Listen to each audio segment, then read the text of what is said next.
The story you are about to hear is true and is intended only for informational purposes. Some of the names, locations, and other details have been changed or omitted in efforts to protect the innocent. Today's story is about Philadelphia convicted criminal Ameer Murphy.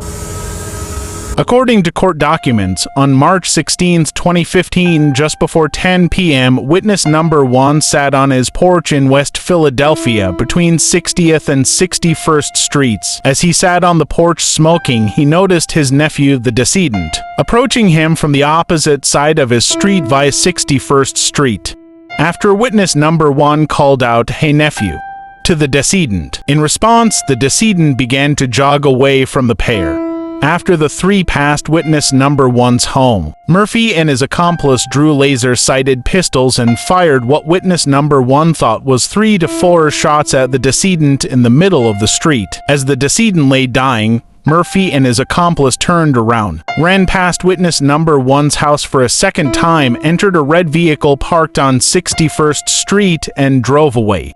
Witness number 1 saw Murphy's face after Murphy passed by the home for a second time from his living room across the street from witness number 1's home. Another witness heard gunfire as he watched television after going onto his porch to investigate. The witness stated that he observed Murphy and his co-conspirator wearing sweatshirts and hoodies run towards his house from the middle of the street to the near sidewalk, carrying laser-sighted pistols in their hands. As he ran past the witness's home, Murphy's hood came off his head, permitting the witness to observe his face as he approached and ran under a street light. After Murphy reached the front stairs onto the witness's porch, the witness's wife pulled him inside the home. Minutes later, the witness returned to the porch and observed a crowd in the middle of the street. At 9:54 p.m., Philadelphia Police Officer Number 1 and Sergeant Number 1 received a radio call for a shooting near 60th Street.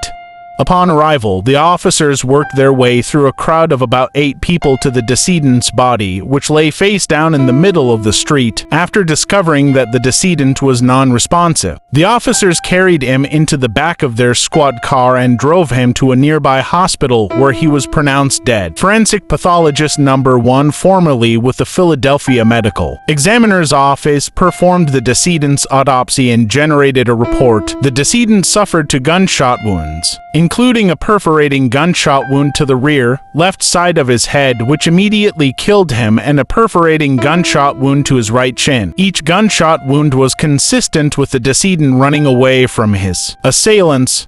An assistant medical examiner, who is also an expert in forensic pathology, conducted an independent review of the first forensic pathologist's report and photographs associated with the offense. At trial, pathologist number 1 testified to a reasonable degree of medical certainty that the manner of death was caused by gunshot to the back of the head. A Philadelphia police officer arrived at the street shortly after the shooting and secured the area.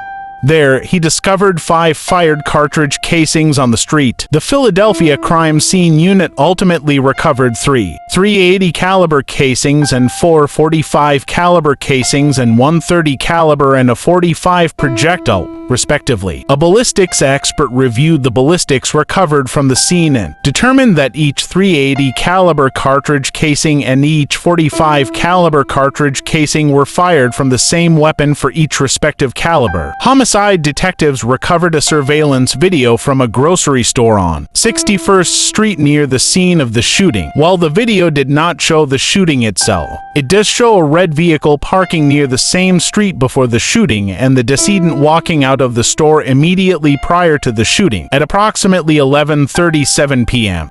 On March 16, 2015, Murphy arrived at a hospital in Camden, New Jersey, suffering from a gunshot wound to the foot. After he arrived, a Camden City police officer interviewed Murphy, who identified himself as Quatir Brown and gave an address on a street in South Philadelphia. At the hospital, Murphy explained that he was waiting for his girlfriend at 4th and Erie Streets in Camden, where he was shot in the foot, and after which his girlfriend drove him to the hospital. Camden City police investigated investigated the area around 4th and Erie and discovered no evidence of a shooting. In March 2015, Philadelphia homicide detectives received information identifying a phone number associated with Murphy. A Philadelphia detective prepared a search warrant for the phone number associated with Murphy, and on March 31, 2015, the detective received the cell phone records. Another detective also reviewed the records and discovered that at 7:15 p.m. on March 16, 2016, the user of the cell phone texted an unidentified contact stating, "This is Ameer." The phone further contained selfies of Murphy and a photo of Murphy in the hospital with a foot wound. The internet search history of the phone also revealed that the user, on March 17, 2015, searched for a news article concerning the shooting. The phone's user history was further littered with images of dirt bikes and pornographic videos. At 6:00 a.m. on April 1, 2015, Philadelphia police officers obtained and executed a search warrant for Murphy's home in South Philadelphia. There, officers recovered the iPhone 5C associated with the phone number and detained Murphy to question him at the homicide unit within the police administration building. That morning, a homicide detective merchandised and interviewed Murphy, who gave detectives consent to search the phone. During the interview, Murphy denied any involvement in the homicide, but explained to the detective that the decedent was killed in retaliation for the murder of his best friend. Murphy further claimed that he shot himself in South Philadelphia, that he went to Camden, New Jersey for medical treatment and gave doctors a fake name while he was there, but did not explain why. The detective examined police reports for that night and discovered a complaint about two males who were shot in South Philadelphia at 8:00 p.m. that evening. The detective merchandised Murphy again and conducted a second interview. Then, Murphy described how he was in South Philadelphia at the time of the shooting and that there was an ongoing conflict between a group of males from 20th Street against a group from 24th Street. Murphy identified himself as a member of the 20th Street group and described the decedent as a member of the opposing faction. Murphy's friend, whose death Murphy described as a catalyst for the conflict between the groups and the shooting, was a member of the 20th Street group with Murphy. Before the interview, a detective examined the phone records for the phone number, which contained geolocation information for each phone call. By entering the coordinates into a Google Maps search, the detective was able to create a map for each phone call, demonstrating that the user was in West Philadelphia near 61st Street at the time of the shooting. When the detective confronted Murphy with this map during the interview, Murphy exclaimed that his life was over and asked the detective if he could take the whole case himself without naming any other associates. After further questioning, Murphy refused to sign a written statement, but the detective prepared his own summary of the interview. After Murphy's arrest, another detective, who's an expert in cell phone tower analysis, analyzed the records for the phone associated with Murphy and identified more than 3 dozen connections on March 16, 2015, between 7:50 p.m.